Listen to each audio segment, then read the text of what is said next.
Всем привет из Вьетнама, это курортный город Ничанг, меня зовут Илья. И у нас сейчас только что прошли досрочные выборы в Государственную Думу Российской Федерации. В центре города, в центре туристической зоны был организован пункт голосования. И как раз мне туда удалось попасть. Что характерно, у нас начали открывать потихонечку район. Он все еще остается красной зоной, все еще заблокирован со всех сторон. Но вот только в одном месте у нас открыли проезд. В одном из предыдущих видео я пытался там пройти. Мы подходили туда и спрашивали, можно ли нам выйти за пределы территории. Нас не пропустили. Недавно я показывал тоже, что все сидят дома, на улицу никто не выходит. Но как раз перед голосованием открыли вот эту дорожку, которая ведет мимо сада камней, мыс Хончонг. По ней сейчас можно проехать и выехать к пункту голосования. Было это 9 сентября. По времени проводилось с 8 утра до 8 вечера, можно было попасть. С утра была неплохая погодка, а потом пошел сильный дождь, и получилось выехать только уже вечером, когда было темно. Мы не выходили на улицу долгое время, тем более долго не ездили никуда на байке, и уж тем более в центр никак нельзя было попасть. Было очень интересно съездить, проехаться и получить небольшой глоток свободы на улице. Oh my god, long time I don't have this feeling. Oh my god. Так, едем проверять. Сейчас разблокировали у нас наш район и посмотрим, как сейчас можно тут проезжать. No, I hate this weather. Cold, rain. Really, that city like this. So scary. Oh, this is shit. I have no enough petrol. So what are you risky for? I just here we can get. So what to do now? Where we can get petrol? I don't want to walk. Where are you going? Center. We don't have enough petrol. Oh my god, I don't want to walk. But what to do now? Oh my god, turn back. How from here back? You know? So why you keep going? Maybe in center we take petrol. I don't think they open petrol in center. We will walk for sure. But here we can get petrol. You didn't go to that Dang Tat near Sud to Sud Metro. Why? But they are usually locked the street. Very nice.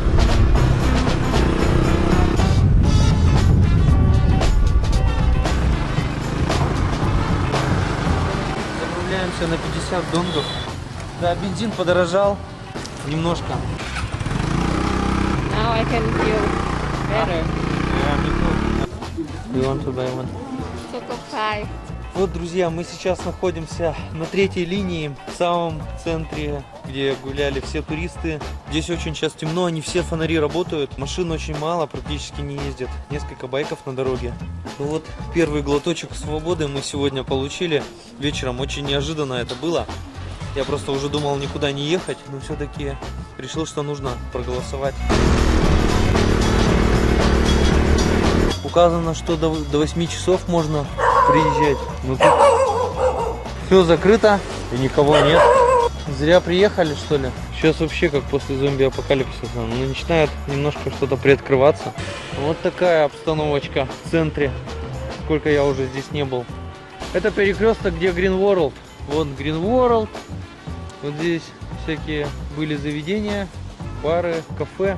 Так, вот это в другом здании оказалось.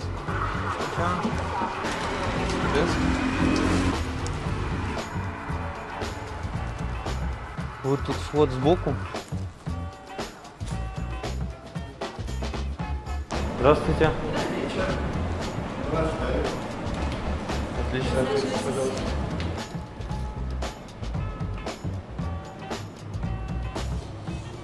Выбор сделан.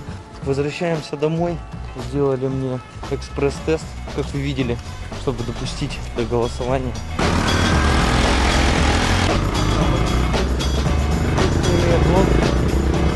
Вторая линия закрыта, как вы видели сейчас. Даже не везде проехать можно. Sailing club. This street we see our whole life here, directly from our window. Always see and look here. Now we are here. So beautiful palm. I always look, admire Голосование проводилось тайно. Проголосовать могли 450 граждан Российской Федерации. Но я думаю, приехали не все. Но многие все равно приехали. В принципе, я даже новость видел с фотографиями, что люди действительно приходили, когда еще солнце было с утра. Ну, свой голос я отдал в итоге за коммунистическую партию, потому что в последнее время смотрю Бондаренко, канал на ютубе «Дневник депутата» он ведет. Его в последнее время очень прижимают. Ну, как-то он так для меня лично распиарил эту партию немножко. Плюс Грудинин был тоже на слуху долгое время и баллотировался в президенты. Ну а так вообще главная задача не отдать голос Единой России, а отдать кому-то другому. Много новых появилось партий. Может быть, если бы я немножко побольше поузнавал что-то про эти партии, может быть, и по-другому проголосовал. Но в любом случае, моя задача была такая, чтобы не отдать голос Единой России. Смотрите, в следующем выпуске покажу Ничанг при дневном свете. Мы поедем в центр города днем, покажу, как там улицы заблокированы и что происходит вообще в Ничанге, в центре города. Подписывайтесь на канал, следите за выпуском следующего видео, ставьте колокольчик, чтобы не пропустить.